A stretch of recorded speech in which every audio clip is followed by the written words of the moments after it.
Your Excellency, on behalf of the people of Kibuku District and Bukedi Sub-Region in general, I once again take this opportunity to welcome you. Your Excellency, Kibuku District is sincerely very grateful for hosting this zonal hub for the region. Amalina gange nizo kiria babula ingandi vice chairperson Bukedi Zonal Presidential Industrial Hub as the circle.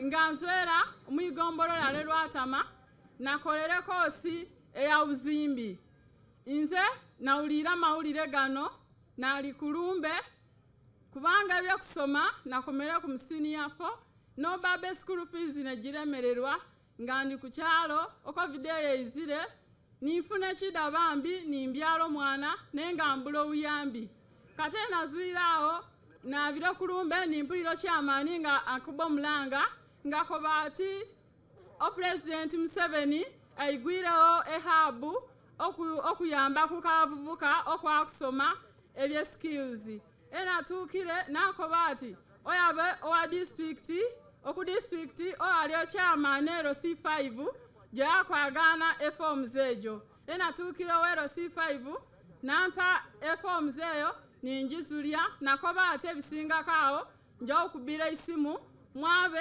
musome batukubira amasimu olwavanyuma week ebiri batukubira amasimu twaba ku district batwe transport yawerere pakanu etwaizirano twagaina mindset twagana staff ya manager nga batu wabyo buli kimo blanket sukali mere material byombe na byaliwo nga byawerere isogwa isu twezire kunangwe jonkani ne tutandika okusoma omuyibanga byemyezi mukaga nasomere nze nasomere bya kuzimba nitandika okutrainingiwa twamalira okutikira ezo waku ninkanga omukyalo ninjagana brother wange ngasimira omuchina ekyakukolesya ekyakuzimba ruina natukire ninsaba izo wako muzimbi nimbako banti zena mbeire insoma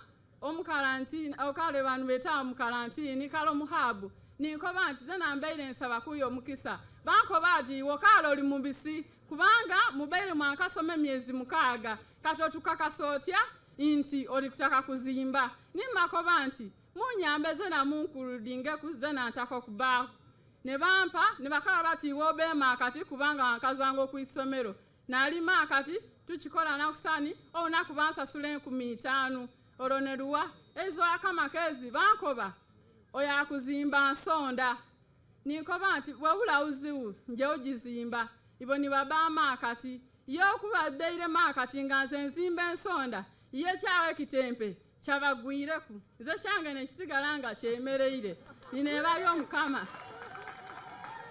ene balyo mukama ne batandika kunyongerako unakolo bansasula omutwalo wembeire ngesente ejo injiwo mama wange ntombisire kubanga anu batusomesere okusavinga tebatusomesya nti bye skills byonkani basomesya no kusavinga engere sente ejo jotu confused ojikosotya ena savingire ningula seko ko wanga soka emitwalo misatu tete twabire nituzimba banko abatutotuleka oyina otwegeitaku paka esaginu owentumulira inkolere emitwalo 2 olunaku esaginu ininese koko jange 10 ngangitwaire mu skills o president we isomtake egiyatuweire nawo nenkoba nti kubanga n'omukyalo ngerwatama Saabu County ninze zenkana omwala aliwo ng'omuzimbi His Excellency sa ninze ndiwo ng'omuzimbi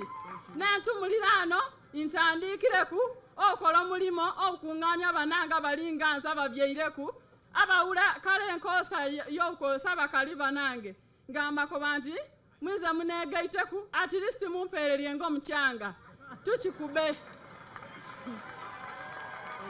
kale nkoba nti His Excellency sa tukwebalya President waisu nti 2026 ise tuliwo nga Bukedi n'abanange mwembwena abasoma byeskills ano ku hubs imbakoba nti twegaitamo o President waisu tutikinge bus.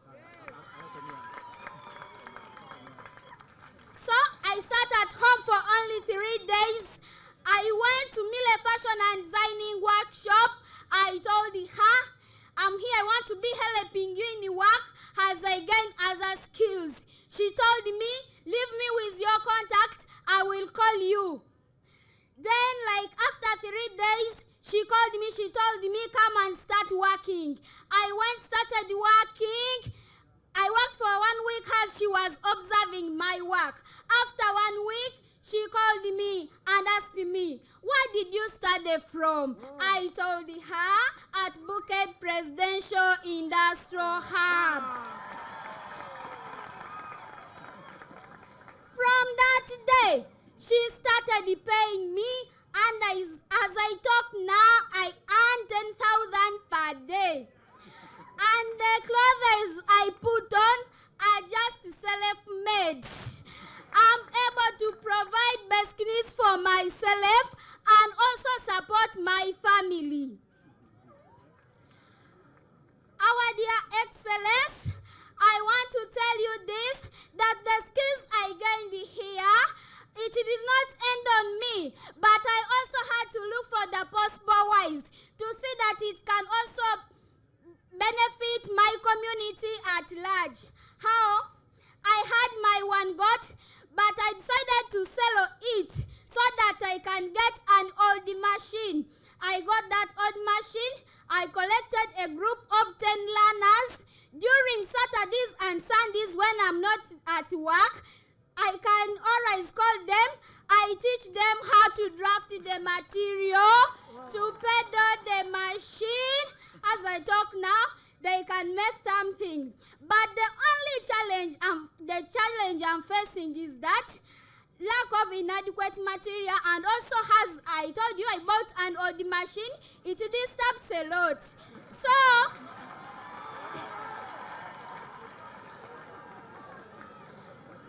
our dear Excellence, our Jaja, I'm requesting you to continue supporting me so that I can expand and get more learners, because I'm ready to give out the skills I got and make a change to our district. Muzeeyi okuva Tirinyi okugenda e Palisa kyatutwaliranga essaawa 2 kubanga ekkubo teryali lirungi, naye muzeeyi kati ddakiika 2 gokka oba 12. Baseereza buseereza, muzeeyi weebale. Ebyokwogera babyogedde, nze nayogedde ku by'okusomesa abaana muzeeyi. I talked about education. Nimbagamba abantu bawano, according to the statistics, the dropout rate is almost 81%. Our children start in P1 when they are many. So let me give an example of 100. By the time they reach P7, most of them have dropped out and they are 18. Muzeeyi statistics ezo zijja olw'okuba bateekako ebisale mu masomero. Tuteeseza wano kye tugenda okukola, tetwagala kutawaanya. Tuteeseza ne ba RDC ne LC5 n'abalala bonna. Ekizibu kibadde kiva kuba headmaster okuteeka ebisale mu masomero. Abazadde ababadde wano tuteeseza nga tonnajja muzeeyi nti ffenna tugenda kubeera bakaada bo, ebisale mu masomero biveemu, abaana baffe basigale mu masomero.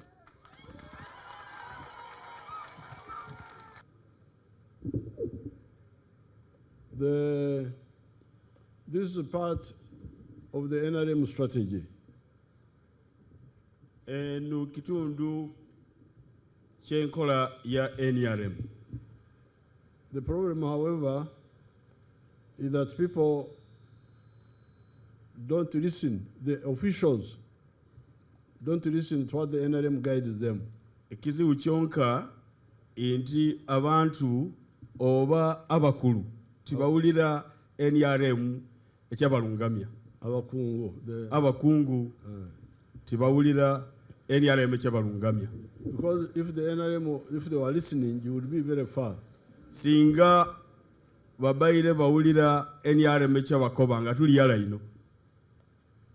We have talked to you about development and wealth creation. Bakobere okunkulakulana nekyokuleeta essente mu nsawo. Obugayiga. That one is confused. Ekyo kitawulatawula ino.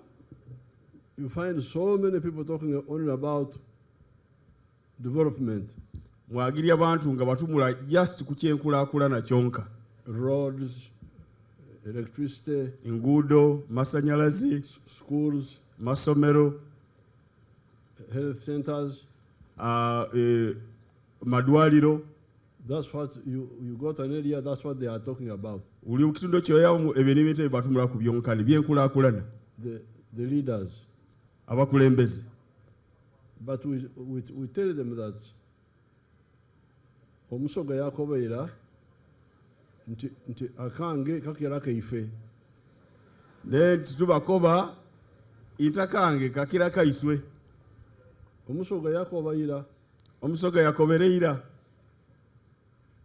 Because the road is ours. Kubanga oluguudo iro lwaiswe. The school is ours. Eisomero lino lyaiswe. The health center is ours. Eidwaliro lino lyaiswe. What is yours is the goat in your compound. Ekikyo niyo mbuli ogwoli nayo omulugalu. Or a pig. Oba mbizi. Or a cow. Oba nte. Or an acre of coffee. Oba eka ya mwanyi.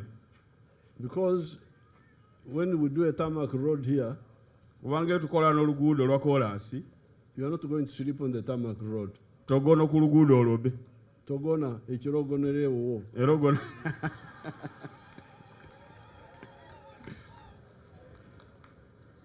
If you are in the Busisera houses which Nabanja found here, obole mu nyumba oyisodo oyisubi Honorable Prime Minister Uyagirian. Even me, I used to see those Busiseras. Yena yonanga unyumba oyisibyo. The tarmac road will be there. Oluguudo lwa kolansi lubao. And you go to your leaking. Neno ya mukanyumba kasulula akeisubi. And in the house you have you don't have money. Ate mu nyumba ulame sente.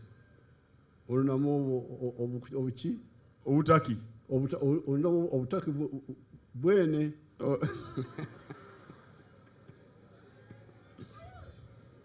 So that's why we have been telling you, please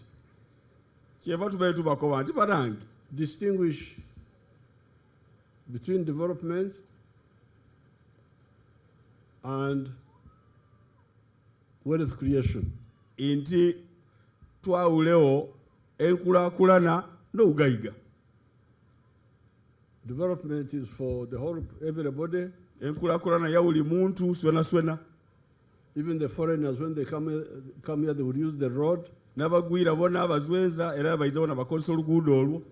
But the poverty is yours. N'obutaki wuwo in your home. Omumakaago. And we have been telling you that, like the other day, we were somewhere with a lady called Nabutono. Inga izulu twabaire ekasasira no mukyalo egera Nabutono. She has got her pigs now under PDM. Aine embizi gye ngagizwa Paris Development Model. She has got turkeys. Aine ekulukulu. And there's no tarmac road. Wawulawo oluguudo lwa kolansi egyali awo. But she already has some income. Nenga aine sente afuna. The tarmac road will come and find her when she's already well off. Oluguudo lwa kolansi waliza lumwagira awo nga yali kusa. ngamalira okugagawala. So that lack of understanding wasted a lot of our time. Kale obutategeera okwo kwonoonera ebiseera byaife bingiino. Then we come now to this one, what is here now. Ate ano tuyiza ku kino ekiri ano egye tuli ano lwati ano. Free education. Okusoma okw'obwereere. We knew the country well. Twali tumayitira eggwanga lyose kusani.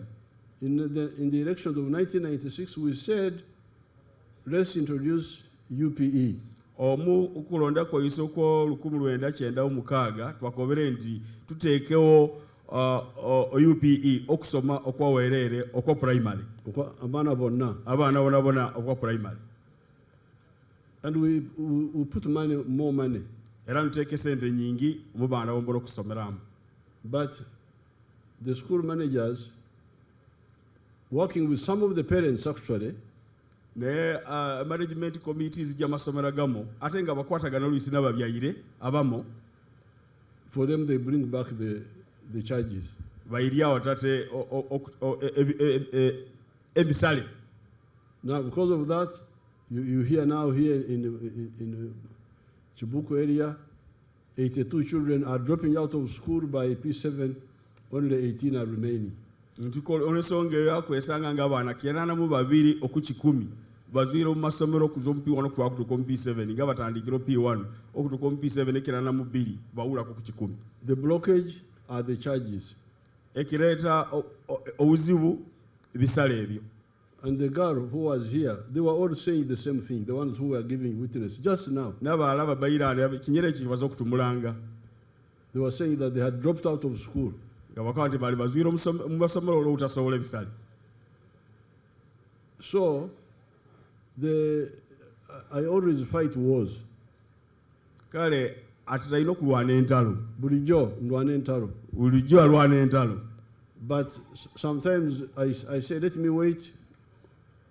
N'oluisa akoba ati leke nkuumeku. Ono omusajja ngenda kumukuba kwose enkya. Ono namukuba izo. Oba izuuli kumumeku. Kansooke ndindeko. Nsooke nkuumeku. Because these people have been put in charges in schools, I had so many other things to do. I didn't have time to fight with them. Kubanga abantu bano babeera bateekayo ebisalo mu masomero abeera n'ebintu bingi n'ebyokukola abeera wula time y'okulwana nabo. So I said, let me start my own Kasumulu thing, which is under my control directly. Nakata leke ntandika akanta kange inzo nyere akali omuwinzo wange nyere nga nizo inkatembeeta. So that these Ugandans can see how it works. So that abana Uganda bano bawona inge ekitambula. That's how I started the hubs. Niye yatandikire presidential hubs again. One per zone. Uli zone ngateeka mu Moiza. Calculosa. Gezesiya. To show. Okulaga. To make you test. Okulozyaku one inge kiwoma. And we say the children will come and study free. Tukanta abaana bayiza basomera weerere. And you have seen how it works. Muwene inge ekikolere. Ndoza mubakubireko mu ngalo, mukubireko president yo mu ngalo. Muwene inge ekikolere. N'abatuweera obujulizi bakolere bati kiri sweet. And this one is actually expensive. Ate kinu kiri Sasanya sente nyingi okusinga. Kisasanya ne sente nyingino okusinga ekiriwa. The other one of UPE. Okusinga gidi egibateekere omu UPE. Because here kubanga we are bringing children from the whole of Bukedi. Ya kubanga tutoola baana okuzwa omu Bukedi yonjo n'okuzwa Busia okutuuka Palisa. From their homes. Okuzwa mu maka gaabwe. So we need to accommodate them here. Don't they stay here? Yes, bagona yanisebo. We need to accommodate them here. We need to accommodate them here because of that. Tuyina okubasuza yaanu kubanga bazwayala olw'ensonga eyo. So balina kugona yaanu. We need to feed them. Tuyina okubaliisya. So it's actually more expensive. Kale kitwale sente nyingino n'okusinga ku UPE. UPE, we had said, let there be a government parish, primary school per parish. omu UPE twalukobere nti uli muluka gubemu primary school government. The children walk from home, study and go back. No sleeping, no eating. They just go and come back. Nga bana batambula butambuli kuzwaika kwaba kubanga distance ye bantono kuzwaika baba ni basoma ni bayira eula kulia eula ugonayo. Then there's also the question of the secondary school per sub-county. Wabao ne nokufuna eisomero lya secondary uli gombolola. Which are also not very far. The children can either go by bicycle, study, go back. Gona gatali yale ino abana gibasobola kwaba bana ugali abana ni batambula baba ni bayira. And that's why we were emphasizing day schools. Kyeva government yatekanga omulamu ino ku masomero gade agatali agougonayo. Agatali gebisulo. Agatali gougonayo ni ebisulo. Ebisulo Uganda. Now, if you implement that, it's very easy. Kale tukole ekyo kyangu ino. Because then the cost is only to pay the teachers. Kubanga atya nao tubatusasula basomesa bonka. Build the classrooms. Kuzimba bibiina.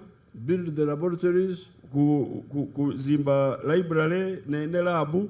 Buy some textbooks. Tugule ebitabo. And many of them, once you do it, you don't do it for a long time. Ate ebintu ebino obikola mulundi gumo tokola buli kiseera. It's not going to be an annual expenditure. Tiabe kusasanya sente buli mwaka. So it was easy if people could just listen. Kale kyangu ino singa bantu bawulira. So therefore, now kale nolwekyo I am glad that Prime Minister Nabanja is saying that now you have decided to implement it. Ategeire nti Right Honorable Prime Minister tubairanu tuikirizaganya nti twawukola ekyo ngo president ne government nga wekoba. The only thing then will be, I didn't like this cooking at school. Because they also bring that. Children don't have lunch, so must cook. That one I was suspicious about that. Ekizibu ekyasigalawo kyonka kiiki ekyokusumba ku isomero naye nga ye aleta kitakire nga maita tukyo nakiyinza okuleeta niki obuzibu. Me, I am here. I used to go from home in the 1950s with my entanda. Ye ali awo yene yavangu ku isomero mu myaka gya 5 eyo ingaba kintu kyo bakyeta batyo entanda bagyeta niki. Ati maolo kintu kine kutwasibanga omuwogo nasiba muigogo bakyeta batya. The food you carry on a journey or you... Okay, no yaba nekyokulya ingozweika bakusibirire ekyokulya. If you don't have a word, use the Nyankole Uganda word, entanda, we call it. Intanda. Okobera otya? Kibo. Kibo. Ngo yabane kibo chemere. Okay, a kibo that can work. A kiboho. Something tight. Yes. So I was for a kibo. Abangane kibo. So that we remove money. So that tutole sente omubisali. Omubyokukola okwisomero. Then the parents would have to work hard to have enough food to feed, but also have the children carry a kibo to the school. Awonga ababere basolo okukola n'amaani okuba n'emmere ey'okulya nenga basobola n'okusibirirako abaana kibo okutwala okwisomero. And then there was also the issue of uniform. Wabao ne uniform. And maybe the exercise books, which the parents can buy. So please, using the example of the hubs, let's also implement fully UPE and USE. Kale okozesa ekyokuwoneraku ekyehabu twabe tukole kinyere ekyo tukwale omu UPE inga nekiri eriona tukitwale kyatuyamba, which is easier because it is from home to school and back. Kubanga ekyo kyangu kwaba ku isomero n'okuyira. Not like now when we must get from Busia, from nga tikiringa kino byabantu kuzeusiya kuzwa budaka kuzwa palisa okuizana. Now, finally, okusembayo nga malirira we have been having a gap. Wabaire waliwo omuwatwa. When the children were living here, like you had those who were saying they went and struggled on their own. Wabaire nga bane bazwanu nge muwulire bana bazotuwangano obujulizi babiri ba tegana bonkani okubanga basobola kwemereryawo. Now the controller has brought a very good idea which I have approved. Kale okontrolo gwe musanyukire inaanu aleetera amagezi o president yagamaliro kuyikirira nokutekako omukono. She said, let's have a circle per district. Nga kobati tube ne sako uli district. E district yo musanvu jonjona je Bukedi jonjona uli district ye bene sako. A circle of the graduates of here. A sako y'abaana abamalire okusoma anu ulije baba bakangire omu district yawe. So that they start saving together. Baba amo inga bakumbanirya amesente gya kusavinga n'omujulizi aratuwaire obujulizi bw'okusavinga. And the government can put money in it also. Kaise government yone teke mesente omusaka ekyo. So that a child who has left here can now borrow from the circle, buy what she wants and pay back slowly like PDM. Rato mwana azwira anu ng'ali omusaka eyo nga batekere mesente government tekere mune sente yena sobola okwewola nibasobola okukola ebintu ebyo inga etukola omu PDM. Now, together with the circle, district circles, amone sako je district, we are going to look at the common user facilities twaba okuwona ebintu ebyo bitukoleramu per district. Buli district. So that when the child borrows for her circle, she borrows for the tools which are portable. So that omwana aba amaliro okwewola sente egy'omusaako olw'ebintu ebikozesebwa n'engalo nenga bisobola okutambulibwa. But then the ones which cannot be moved should be shared. You pay a small fee and you do what you want to do. Kaisi ibyo bitasobola okutambulibwa okutwala n'okutwala adi bibaawo nenga bikolererwa amo n'abantu bombona b'esako. They all belong to the circles. Ebyo biba inga bikwatagana n'esako yona yona. So it's going to be a big organization. Kale gwakuba kitongole kinene. That's the next. Now, expanding, we shall have to plan for it, whether we should multiply. Kalo ogazia twaba tulina okuwona engeri tulina okwegendeza engeri kitwakikolamu. Ogazia tulina okwetegeka bulungi. Tulina okwetegeka kusani. But it's a good idea. Nenga kuteesa kusa. To have, instead of 240, you can have 480. Omufo ky'okuba ne 240 noba ne 480. Now, finally, the other issues which were being talked about. Ebisembayo ku bintu batumwire kanu. The idea of a transport a vehicle for each hub is a good one. Uli hub okuba ne transport oba emotoka oba bus oba lole kisa ino.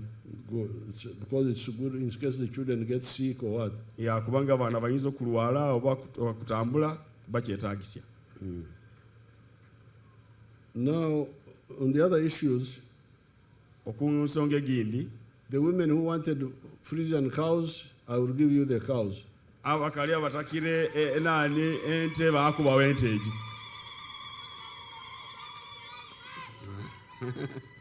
Mukube emizira bakyala imwe muzweyo mwana muzee abawaire ente enzungu egyo tegimala muzweyo musembere eno muzee abawoneku Mwebale ino.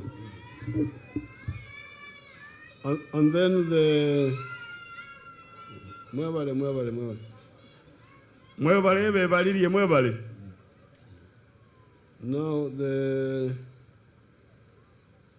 meeting group, Yabane bekyoma ky'okusya. the one who want a grinding mill Abatakire ekyoma ky'okusya and a Fuso, ne roole. I will support them because you are meeting Obulo, meeting Kasori, meeting Kasava, Ebyeisu. Mtaka ino.